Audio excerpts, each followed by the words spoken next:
You know, when most of us think about being good at work, we tend to focus on the kind of skills that are really traditional, you know, being smart, having good technical expertise, displaying leadership capabilities. But have you ever thought about the other stuff? You know, like being inspiring, charismatic, collaborative, motivated, focused, those skills that are really not talked about as much as they should be, and that are also way more important. And this isn't just my opinion. Research bears out that 75% of long-term job success is actually predicated on three categories that you might not realize. Number one is optimism. That's just the belief that your behavior matters in the midst of a challenge, that you have some control over the outcome. Second one is social connection. Whether or not you have breadth and depth and respect in your social relationships. And the final predictor of success at work is how you handle stress. Now, Seth Godin, who's one of my favorite authors and thinkers, just wrote this incredible post about soft skills being real skills. And in fact, I've put a link in the email from this video where you can go read the post that he put on Medium about this. And I think it's really worth your time to go check it out. Now, I have a challenge for you, and this is one that's going to relate to optimism. It's a very simple task. It will help you build the skill of optimism. But this simple thing I'm going to ask you to do, it's extraordinarily hard. And it's going to surprise you how often you need to practice this skill of optimism. I find myself, even though I think I'm a pretty optimistic person, I find myself practicing this skill all the time. And here's what it is. Today, for the next 24 hours, I want you to assume that everybody else around you has the best intentions. The person that cuts you off in traffic, the friend that's not texting you back, the customer that writes an email that has a snarky tone, whatever it may be. The fact that you may be riled that you posted something on Facebook and one of your best friends didn't Instagram you. I mean, didn't tag you in it or didn't like it. I mean, we get hung up around the stupidest stuff.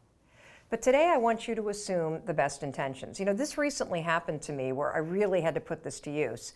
I had a situation at work where I had a conference call and it was related to a speech, and it was one of these kind of kickoff calls where a bunch of people on the client side are going to be there and we're going to talk about the event and I'm going to talk about the speech. And during the conversation, this conference call, I said something that I didn't mean to say. I was totally responsible. I basically said, what day am I speaking? Now, I knew the date that I was speaking. What I didn't know is in the flow of the event, was I the opener? Was I the closer? Was I the person that's supposed to be the defibrillator after a big lunch? Like, what role am I playing? That's a really important thing to understand if you're giving a speech, because it helps you customize what you're going to do. Well, the client misunderstood me because I wasn't precise, and they were annoyed because they thought, holy cow, we've hired this person, we've sent her all kinds of information, she doesn't even know what day she's speaking. So the client gets upset. They complain to the event planner. The event planner then writes me one of these emails that's like this long, where the planner was really upset because I had made the planner look bad in front of the client. Now, fully my responsibility, completely unintentional, and also based on a gigantic misunderstanding. So what did I do? Well, I did exactly what you should do when you screw up. I took total responsibility. I apologized. I went overboard and cleaned the mess up. I wrote a long email. I actually left voicemail messages. When we had to deliver a bunch of things, I went overboard in being great about it. And you know what I got from the planner that was really upset with me? Nothing. I didn't get an email back. I didn't get a phone call back, even though I had requested one. Nothing. Nothing, nothing, nothing. And of course, what happens when somebody doesn't respond to you? Whether it's somebody that you're dating, or it's somebody that's a good friend, or it's a customer, or somebody that's upset with you and you've apologized, you immediately think that you've done something wrong.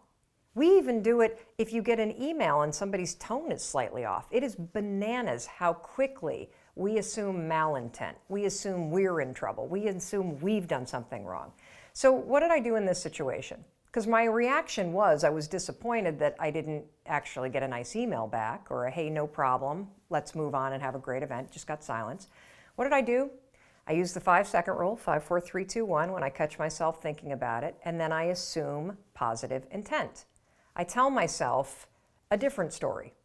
I say, oh, well, I've apologized twice, so maybe the planner feels that everything is complete and taken care of and no need to discuss it further.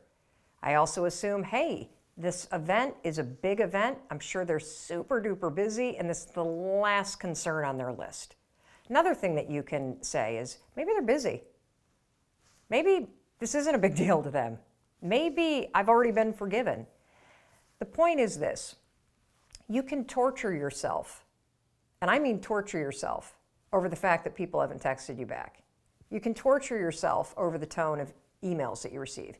You can get so angry at the person that cuts you off in traffic. If you can master the ability to catch yourself when you go down the road of saying you've done something wrong or some other person's a complete moron, and you 5, 4, 3, 2, 1, and you assume good intent.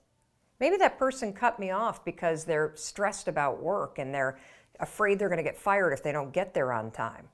Maybe that's what happened. Maybe they didn't see me. And by the way, I hear a lot of people talk about this with dating. I do have a 3-strike rule from baseball.